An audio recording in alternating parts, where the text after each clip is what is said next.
गर फिरदौस बर्रू ज़मीयस्त हमीयस्तो हमीयस्तो हमीयस्त। जी हाँ, उर्दू के एक बहुत फेमस पोइट अमीर खुसरो ने ये लाइनें कही थी कश्मीर के लिए कि अगर इस दुनिया में कहीं स्वर्ग है तो वो यही है, यही है। जी हाँ, हम बात कर रहे हैं आज जम्मू एंड कश्मीर सेट के बारे में। जम्मू एंड कश्मीर सेट 2023 का एग्ज़ाम जो कि 1 अक्टूबर को होने जा रहा है, फॉर्म फिल किए जा चुके हैं, करेक्शन विंडो बंद हो गया है एंड फाइनली ये बच्चे एडमिट कार्ड के लिए वेट करेंगे। बट सबसे ज़रूरी बात यह है कि जम्मू एंड कश्मीर सेट को देखते हुए नेट क्रैकर्स अपने ऑफलाइन और ऑनलाइन कोर्सेज को स्टार्ट करने जा रहा है, जिसको आप ज्वाइन कर सकते हैं। साथ ही हमारा पोस्टल मटेरियल जो हिंदी और इंग्लिश दोनों ही मीडियम में अवेलेबल है वो आप मंगा सकते हैं अपने घर बैठे ही। Student, welcome to NET Crackers. मैं अनुराग शर्मा इस चैनल पे आप सभी का स्वागत करता हूं।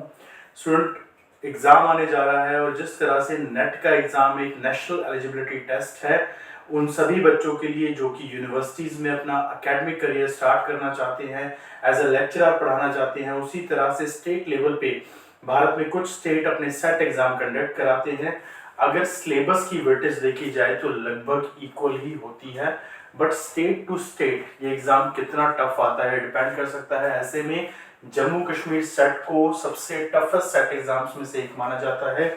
और अगर आप जम्मू कश्मीर सेट के लिए प्रिपेयर कर रहे हैं तो इसका सिलेबस वही है जो यूजीसी नेट का सिलेबस है। हम लेटेस्ट सिलेबस की पहले बात कर लेते हैं, और जब हम लेटेस्ट सिलेबस की बात करेंगे जम्मू कश्मीर सेट के तो ये देखिए, university of Jammu JNK set 2023।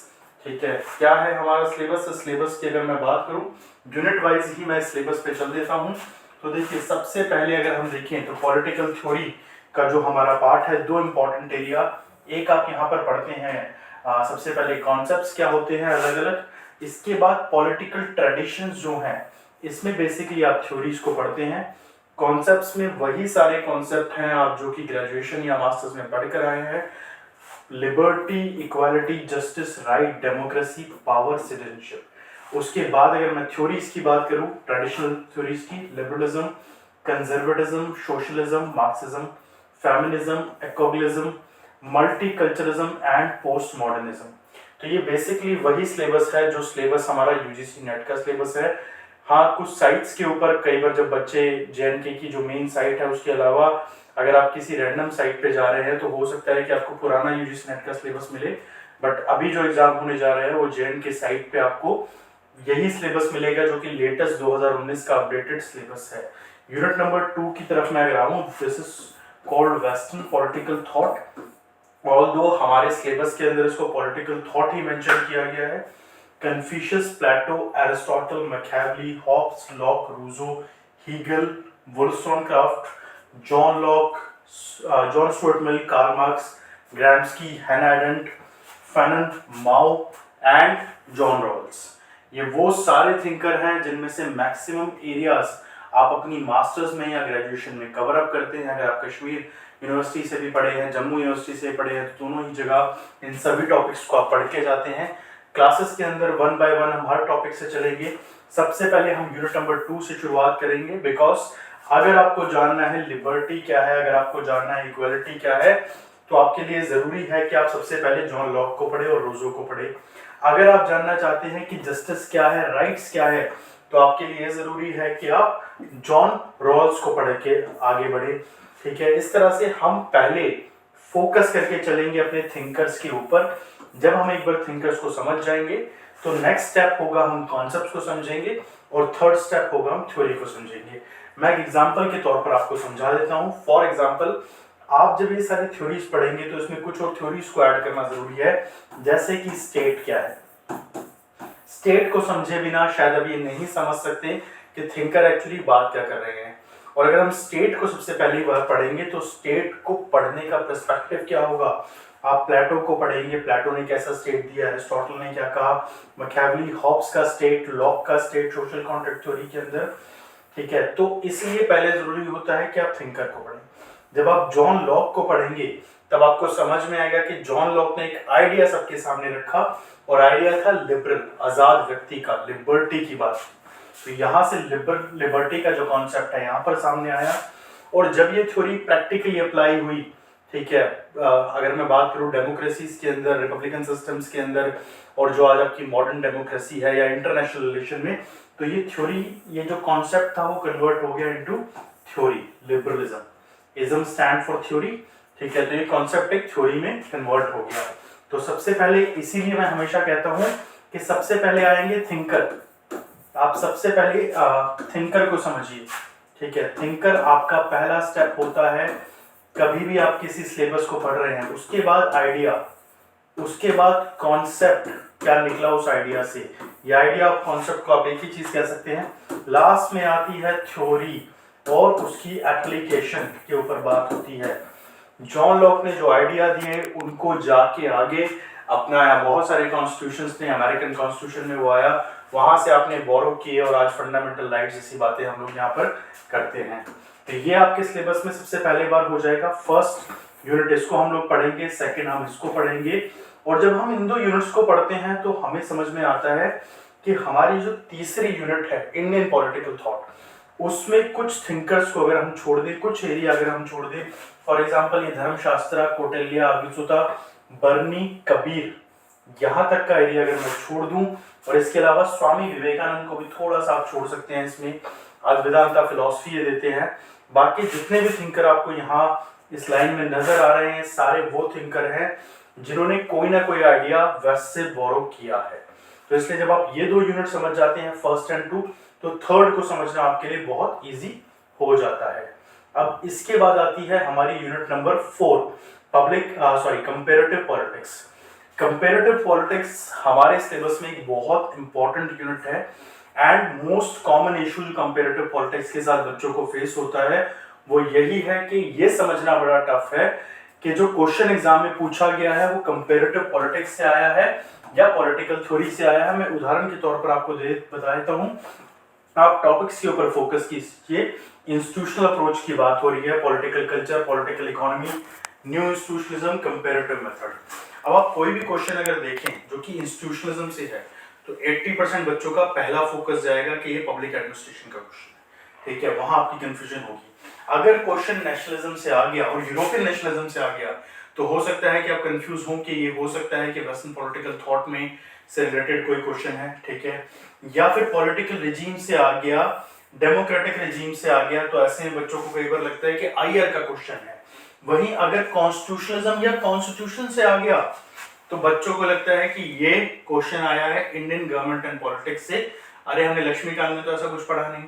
But यहाँ क्या बात हो रही है, यहाँ पर उसकी फॉर्म्स की बात हो रही है, एप्लीकेशन ऑफ थ्योरी की बात हो रही है, कंपैरिजन की बात हो रही है। डेमोक्रेसी के ऊपर अगर क्वेश्चन आ जाए तो फिर आप कंफ्यूज, ठीक है। इसीलिए जब आप यूनिट नंबर 4 को पढ़ते हैं तो ये समझना जरूरी है कि हम सिलेबस में यूनिट नंबर 4 को जब भी पढ़ें तो ये हमारा सबसे लास्ट यूनिट होना चाहिए। रीजन, कंपैरिजन करने के लिए आपके पास कुछ चीजें होनी चाहिए, तो पहले उन चीजों को पढ़िए जिनके बीच में कंपैरिजन होनी है। तो इसलिए हम यूनिट नंबर 1, 2 और 3 इनको पढ़ने के बाद जो नेक्स्ट स्टेप होगा वो हमारा होगा हमारी यूनिट नंबर 5। अब why I am saying unit number 5, because यही वो यूनिट है जो एक कनेक्शन को बिल्डअप कर देती है। उदाहरण के तौर पर मैं आपको बताता हूँ, आपने यूनिट नंबर 2 के अंदर पढ़ा था थिंकर्स को, यूनिट नंबर 1 में आपने कॉन्सेप्ट्स को पढ़ा एंड थ्योरीज को पढ़ा, आपने पढ़ा रियलिज्म और लिबरलिज्म को। अब यहाँ पर जो इसका पहला पार्ट है अप्रोचेस का, लिबरलिज्म बन गई नियो लिबरलिज्म, मार्क्सिज्म हो गई स्ट्रक्चरल मार्क्सिज्म, रियलिज्म आप पढ़ रहे हैं, इसी का एक पार्ट हम पढ़ते हैं नियो रियलिज्म, ठीक है, जो बदल गई है अभी। यहाँ पे आप देखिए रियलिज्म, नियो रियलिज्म आ गई, ठीक है। इसी तरह से क्रिटिकल थ्योरीज आ जाएंगी। फेमिनिज्म हमने यूनिट नंबर 1 में भी डिस्कस की थी, यहाँ पर भी आएगी। बस फर्क क्या आएगा, यहाँ पर इंटरनेशनल रिलेशंस के पर्सपेक्टिव से आ जाएगी। पोस्ट मॉडर्निज्म को हम यहाँ पर भी पढ़ लेंगे, ठीक है। वहीं पर हमने पहले यूनिट में जब मैंने बोला था स्टेट का कॉन्सेप्ट, तो आपके पास दो ऑप्शन है, या तो आप यूनिट नंबर 5 में जाके स्टेट के कॉन्सेप्ट को पढ़िए, but what I really suggest कि स्टेट को पढ़े बगैर आप कोई भी थ्योरी पढ़िए बेकार है। तो हम सबसे पहले जो स्टेट है वो है तो यूनिट नंबर 5 के अंदर ही हमारे, बट हम इसको यूनिट नंबर 1 के साथ ही कनेक्शन में पढ़ेंगे और सबसे पहले इसी को पढ़ेंगे। हम स्टेट को पढ़ेंगे, स्टेट सिस्टम क्या है, नॉन स्टेट एक्टर्स क्या होते हैं, concept of power, political science में पावर से ज्यादा इंपॉर्टेंट कॉन्सेप्ट कोई नहीं है। एक ऐसी चीज जिसको हर एक देश पाना चाहता है, बढ़ाना चाहता है। पावर किसी भी सेंस में हो, इकोनॉमिकल हो, पॉलिटिकल हो, सोशल हो, फिजिकल हो, हर वक्त हम लोग पावर को पाना चाहते हैं ज्यादा से ज्यादा। ठीक है, तो ये ऐसे कॉन्सेप्ट हैं जो कनेक्ट करेंगे। अब देखिए, जब आप इसको पढ़ रहे हैं, आपने पावर को पढ़ा, स्टेट को पढ़ा, नॉन स्टेट एक्टर्स की बात हुई, दैट मींस ऑर्गेनाइजेशंस की बात हो रही है। यहाँ पर आप ऑर्गेनाइजेशंस को भी पढ़ेंगे। ठीक है, हम पढ़ते हैं एक सबसे important organisation united nation, intergovernmental organisation है ये। इसको हम लोग पढ़ते हैं 1945 में इसका गठन हुआ और आज दुनिया की सबसे पावरफुल ऑर्गेनाइजेशंस के तौर पर देखी जाती है। वहीं कोल्ड वॉर का एरा, हिस्ट्री हमारे लिए हमेशा जरूरी है। पॉलिटिकल साइंस का बच्चा हिस्ट्री और ज्योग्राफी की नॉलेज के बिना एक ऐसा इंसान है जिसका एक हाथ नहीं है और जिसका एक पैर नहीं है। ठीक है, सॉरी टू से मैं किसी दिव्यांग का मजाक नहीं उड़ा रहा, but I am giving you example, क्योंकि आप इनकम्प्लीट हो without the knowledge of history and geography. तो यहाँ पर देखिए, कोल्ड वॉर का टाइम आप अलग अलग ट्रीटीज क्या क्या हुई उसको पढ़ते हैं। फॉर एग्जाम्पल आपसे पूछ लिया जाए MTCR के बारे में पूछ लिया जाए, NSG क्या है उसके बारे में पूछ लिया जाए। ठीक है, इस तरह के क्वेश्चन आपसे आ जाते हैं इस तरह से। अब यहाँ पर पॉलिटिकल इकोनॉमी जब हम पढ़ रहे हैं तो यहाँ पर भी देखिए ब्रेटन वुड सिस्टम आ गया। ठीक है, G20, WTO, ब्रिक्स क्या है, north south dialogue. North south dialogue पे मेरी एक वीडियो है जो आप नीचे जब आप देखेंगे तो डिस्क्रिप्शन बॉक्स में आपको मिलेगी, उस वीडियो को आप देख सकते हैं। ऐसे बहुत से स्टूडेंट हैं जिनको नॉर्थ साउथ डायलॉग का कोई आइडिया ही नहीं है कि वो है क्या चीज। वहीं देखिए रीजनल ऑर्गेनाइजेशन आ गई, यूरोपियन यूनियन, ठीक है, अफ्रीकन यूनियन, शंघाई कॉर्पोरेशन, ऐसी ऑर्गेनाइजेशन से आपको क्वेश्चन आते हैं। अब अगर इस चीज को मैं एक सीक्वेंस में देखूं, अगर मैं ये ऑर्डर स्टैब्लिश करने की कोशिश करूं कि अब हम इन यूनिट्स को कैसे आगे बढ़ा रहे हैं, तो देखिए हमने सबसे पहले यूनिट नंबर 2 पढ़ी, फिर यूनिट नंबर 1 पढ़ी, फिर यूनिट नंबर 5 की तरफ हम आए। ठीक है, नहीं ओके, अब इसको दोबारा करते हैं। Unit number 2, unit number 1, unit number 3 and unit number 5 की तरफ हम आए। अब हम जाएंगे यूनिट नंबर 6 की ओर। यूनिट नंबर 6 है इंडियन फॉरेन पॉलिसी। अब हम इंडियन फॉरेन पॉलिसी पे क्यों आ रहे हैं इसके बाद, रीजन ये है क्योंकि इंटरनेशनल रिलेशन को पढ़ते के साथ ही इंडियन फॉरेन पॉलिसी आपके लिए बहुत जरूरी हो जाती है, क्योंकि बिल्कुल एक कनेक्टिंग पार्ट है आपका। यूनिट नंबर 3 को हमने इसलिए पढ़ा ताकि इंडियन फॉरेन पॉलिसी को समझने में, उसका बैकग्राउंड समझने में हमें हेल्प मिले। यूनिट नंबर 5 में ऑर्गेनाइजेशंस के स्ट्रक्चर्स को भी हमने थोड़ा समझ लिया। अब यहाँ पर हम क्या पढ़ेंगे, इंडिया की फॉरेन पॉलिसी कैसी रही। तो मेरा सिंपल सा एक तरीका है आप सबको बताने का, आप इंडियन फॉरेन पॉलिसी की जब बात करेंगे तो वो स्टार्ट यहीं से हो, 1947 से है। इसका एक फेज 1947 से स्टार्ट होता है, दूसरा फेज जो है इसका 1971 से स्टार्ट होता है। ठीक है, यहाँ कुछ कुछ इवेंट्स आपके लिए रहेंगे इंपॉर्टेंट। इसके बाद हम लोग 1991 की बात करते हैं, इसके बाद अब 2001 की बात करेंगे। अब आप कहेंगे कि सर ये डेट्स हमने क्यों ली, ये तो वो टाइम है जब आप आजाद हुए, आपको रिकॉग्नाइज किया गया एज अ कंट्री। 1971 62 की वॉर आप लड़ चुके थे, 1962 की वॉर आप लड़ चुके थे चाइना के साथ, जिसमें हम हार गए थे। 65 में फिर वॉर हुई पाकिस्तान के साथ, जिसको हम जीते। फिर 71 की वॉर जब आई, रशिया एक बहुत बड़े पार्टनर के तौर पर हमारे सामने आया। उस समय यूएसएसआर हुआ करता था जो आपके एक स्ट्रेटेजिकल पार्टनर के तौर पर सामने आया, बट 1991 आते आते यूएसएसआर अब डिसइंटीग्रेट हो गया था, तो आपकी फॉरेन पॉलिसी में चेंज आया, फिर लोकीस पॉलिसी आई। ठीक है, इसके बाद 2001 आते आते क्या हुआ था, आप न्यूक्लियर पावर बन गए थे, पाकिस्तान को हरा चुके थे, अमेरिका पे अटैक हो गया था। और अमेरिका पे अटैक होने का रिजल्ट क्या हुआ, जो अमेरिका कहता था कि terrorism is all about India and Pakistan, उसने अब कहा कि terrorism is now a global thing. ठीक है, तो अब इंडिया का जो स्टैंड था दुनिया में इस चीज को लेके कि we are fighting against terrorism, उस पे एक बहुत बड़ा हमें एक प्लस पॉइंट मिला कि पूरी दुनिया समझती थी कि टेररिज्म के साइड इफेक्ट क्या है। तो ये सब पॉइंट हम यहाँ पर देखेंगे, इंडिया का क्या रोल चल रहा है अभी उसको समझेंगे, और इन ऑर्गेनाइजेशंस के साथ इंडिया किस तरह से काम कर रहा है उसको समझेंगे। नॉन अलाइनमेंट मूवमेंट ने भारत को क्या एक डिप्लोमेटिक पोजीशन दिलाई दुनिया में उसको समझेंगे। न्यूक्लियर पॉलिसी क्या है भारत की, ये हम लोग समझेंगे अच्छे से यहाँ पर। साथ ही अलग अलग जो रीजनल कॉर्पोरेशंस हैं, जो समिट्स हैं, ठीक है, डायलॉग फॉर्म्स हैं, उनमें इंडिया क्या कर रहा है वो समझेंगे। मैंने अभी लुक की पॉलिसी की बात करी, गुजरात डॉक्ट्रिन हमारे सामने है, सार्क हमारे सामने है, इन सब के बारे में हम लोग समझते हुए आगे बढ़ेंगे। अब यहाँ पर हम इस सीक्वेंस को एक बार दोबारा डिस्कस कर लेते हैं। जो मैंने अभी कहा था, हमने यूनिट नंबर 2 पढ़ी, यूनिट नंबर 1 पढ़ी, 3 पढ़ी, 5 पढ़ी, 6 पढ़ी। ये ऑर्डर में हम चले, हमारा 50% सिलेबस कवर है and this 50% syllabus is the most crucial part of your entire syllabus. ठीक है, अब इसके बाद हम अपने अगले टॉपिक की तरफ आते हैं, जो कि पॉलिटिकल साइंस के बच्चों के लिए बहुत जरूरी है। इंडिया में तो माना जाता है कि अगर आपको कॉन्स्टिट्यूशन नहीं आता तो that means you don't deserve to be a political science student, क्योंकि आप किसी से भी बोलेंगे आप पॉलिटिकल साइंस स्टूडेंट तो शायद कोई भी बोल देगा कि अच्छा आर्टिकल बताओ, ये बताओ, वो बताओ। तो ये फर्स्ट एलिजिबिलिटी है आपकी to stand as a political science student. Political institutions की जब आप बात करेंगे तो यहाँ कुछ नहीं है, सबसे पहला पार्ट हमारा जो है ये है हिस्ट्री। हिस्ट्री कहां से आएगी? ब्रिटिशर्स के भारत में आने से लेके कॉन्स्टिट्यूशन के बनने तक की हिस्ट्री को हमें फोकस करना है, बिकॉज कई बार आपसे एक्ट पूछ लिए जाते हैं कि ये कब हुआ, ऐसा कब हुआ। हिस्ट्री के ऊपर इस बार भी एग्जाम में क्वेश्चन आए हैं, यूजीसी नेट का एग्जाम जो भी 15 जून को कंडक्ट हुआ है। ठीक है, तो ये पार्ट आपके लिए जरूरी है पढ़ना। इसके बाद आता है आपका कॉन्स्टिट्यूशन का कोर एरिया। ठीक है, कॉन्स्टिट्यूशन का पूरा कोर एरिया आता है हमारा, जिसमें हम आर्टिकल्स को भी समझेंगे, फंडामेंटल राइट्स को भी समझेंगे, प्रेम्बल को भी समझेंगे। ठीक है, इसमें अब इस पर्टिकुलर पार्ट को टाइम की रिक्वायरमेंट होती है। जितना ज्यादा रीडिंग्स आप करेंगे, जितना ज्यादा इसको समझ के पढ़ेंगे, उतना ज्यादा अच्छा होगा। तो मेरी सजेशन ये रहती है कि आप किसी भी यूनिट से अपने सिलेबस को स्टार्ट कीजिए, बट यूनिट नंबर 7 या जिसको मैं कहता हूँ इंडियन पॉलिटिक्स एंड गवर्नमेंट का जो हमारा पार्ट है इंडियन कॉन्स्टिट्यूशन का, ये डे बाय डे आपकी प्रैक्टिस रहनी चाहिए इसके साथ, तभी आप इस पार्ट में एक तरह से चैंपियन बन सकते हैं। और मिनिमम 2 से 3 महीने का टाइम चाहिए अगर आप एक नील माइंड से भी इसको पढ़ रहे हैं।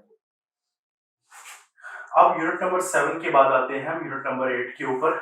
यूनिट नंबर 8 जो है हमारे सिलेबस में, अगेन ये भी एक इंपॉर्टेंट पार्ट है, थोड़ा सा हिस्टोरिकल बैकग्राउंड इसमें भी आता है, बिकॉज आप मूवमेंट्स को पढ़ते हैं, अलग अलग मूवमेंट जो भारत के अंदर चली है अलग अलग टाइम पे। देखिए दलित मूवमेंट क्या क्या रही, सोशल मूवमेंट्स को डिस्कस किया जा रहा है। इसके अलावा हम एक इम्पोर्टेंट पार्ट पढ़ते हैं, ये मॉडर्न पॉलिसीज एंड प्रोसेस को लेके आ रहा है। न्यू इकोनॉमी क्या है, डेवलपमेंट प्लानिंग मॉडल्स क्या है इंडिया के, नेचर ऑफ इंडियन स्टेट्स क्या है, ठीक है, स्टेट इकोनॉमी डेवलपमेंट, ये सब चीजें आप पढ़ेंगे। आप जब यहाँ ट्राइब्स, कास्ट, रिलीजन, लैंग्वेज, ये सारी जो चीजें हैं क्या इम्पैक्ट डाल रही है पॉलिटिक्स पे, उसको डिस्कस करेंगे। Civil society group, non party formations क्या है, non governmental organisation, social action groups क्या क्या है, इनको पढ़ेंगे, जैसे प्रेशर ग्रुप्स होते हैं, ये सब चीजें। इसके बाद आता है regionalisation of India, Indian politics क्या क्या है, स्टेट पॉलिटिक्स क्या है, स्टेट इकोनॉमिक मॉडल्स क्या है, पॉलिटिकल पार्टीज किस तरह से वर्क करती हैं, रिलीजन, कास्ट, कम्युनिटी, इनका क्या इस्तेमाल होता है, कौन सी पार्टी नेशनल पार्टी बनी, कौन सी नहीं रही, ये सब क्वेश्चन आपसे पूछे जा सकते हैं। That means knowledge plus general knowledge दोनों चीजें यहाँ पर काम आने वाली है। अब इसके बाद आते हैं हम यूनिट नंबर 10 की तरफ। अब देखिए, हमने जब यूनिट नंबर 8 को पढ़ा और 7 को पढ़ा तो हम इंडियन कॉन्स्टिट्यूशन से डील कर रहे थे और कॉन्स्टिट्यूशन से जुड़ी बातों से डील कर रहे थे, दैट मींस इंडियन पॉलिटिक्स से डील हो रही थी। Unit number 10 governance and public policy in India है। कुछ लोग कहते हैं इसको कि इंडियन पब्लिक एडमिनिस्ट्रेशन के तौर पर इसको पढ़ा जा सकता है, तो बिल्कुल सही। इसमें आप इसी तरह के पॉइंट पढ़ेंगे, गवर्नेंस क्या है, गुड गवर्नेंस क्या है इंडिया के अंदर, इंस्टीट्यूशनल मैकेनिज्म क्या है इंडिया के अंदर, पंचायती राज इंस्टीट्यूशन बहुत इंपॉर्टेंट है, इस बार भी क्वेश्चन आया था एग्जाम के अंदर, नीति आयोग से क्वेश्चन आपसे पूछे जा सकते हैं। ठीक है, मनरेगा जैसी पॉलिसी, आरटीआई क्या है, आरटी एक्ट क्या है, इन सब चीजों से क्वेश्चन आ सकता है। करंट अफेयर का इक्वल रोल रहता है। अब इसके बाद हम आते हैं हमारी लास्ट 2 यूनिट्स की तरफ, और इसमें पब्लिक एडमिनिस्ट्रेशन हमारी इंपॉर्टेंट यूनिट। हर बार एग्जाम में पब्लिक एडमिनिस्ट्रेशन से 7 से लेके 10 के बीच में क्वेश्चन आ सकते हैं, मोस्टली 7, 8 या 9 ये रेशो रहता है इधर। पब्लिक एडमिनिस्ट्रेशन एक बहुत इंपॉर्टेंट यूनिट है, because theoretically it is very lengthy and of course बहुत सारे मॉडल्स आपको पढ़ने पड़ते हैं, तो ऐसे में एक सीक्वेंस बनाना बड़ा टफ हो जाता है, और इसलिए पब्लिक एडमिनिस्ट्रेशन कई बार बच्चों को बोरिंग भी लगता है। बट ऑफ कोर्स अगर आप प्लान कर रहे हैं कि आप पॉलिटिकल साइंस की फील्ड में आगे जाना चाहते हैं, तो administration is a very important and crucial aspect. Decision making theory, ecological approach, meaning क्या है, प्राइवेट एडमिनिस्ट्रेशन पब्लिक एडमिनिस्ट्रेशन के बीच में क्या फर्क है, ये सब चीजें आप पढ़ते हैं। पर साथ ही दो थिंकर्स का कंट्रीब्यूशन हमारे लिए बहुत इंपॉर्टेंट है। चेस्टर बर्नार्ड, इनसे इस बार भी क्वेश्चन आए, मैरी फॉरेट पार्कर, इनसे भी इस बार क्वेश्चन पूछे गए। ठीक है, तो इन सब के ऊपर हम यहाँ पर फोकस करेंगे। अब सबसे लास्ट हमारी जो यूनिट हमें पढ़नी है वो पढ़नी है यूनिट नंबर 4।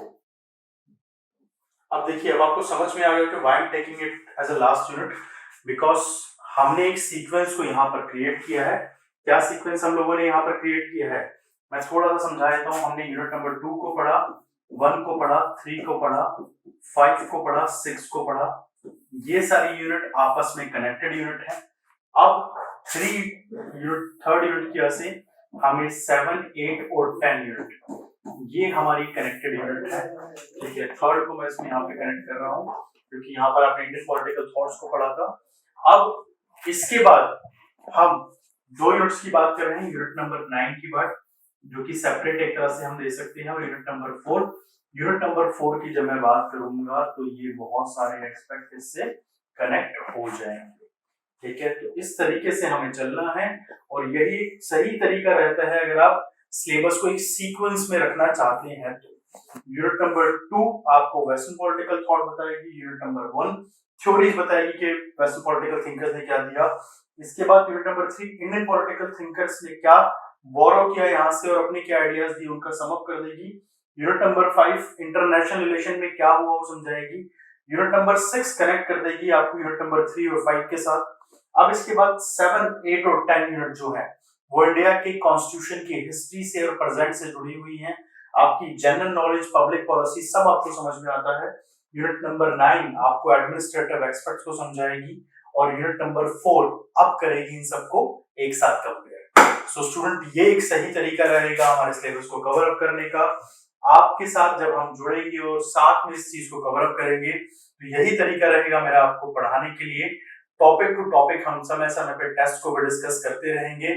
साथ ही ऑनलाइन क्लासेस से आप जुड़े या ऑफलाइन बैच को आप ज्वाइन करें दिल्ली आके, दोनों ही कंडीशन में हर एक टॉपिक को हम क्वेश्चंस के हिसाब से, प्रीवियस ईयर पेपर्स के हिसाब से डिस्कस करेंगे। एंड आई होप कि आप लोगों ने अपना एग्जाम फॉर्म फिल कर दिया है और आपकी प्रिपरेशन को आप स्टार्ट करेंगे जल्दी।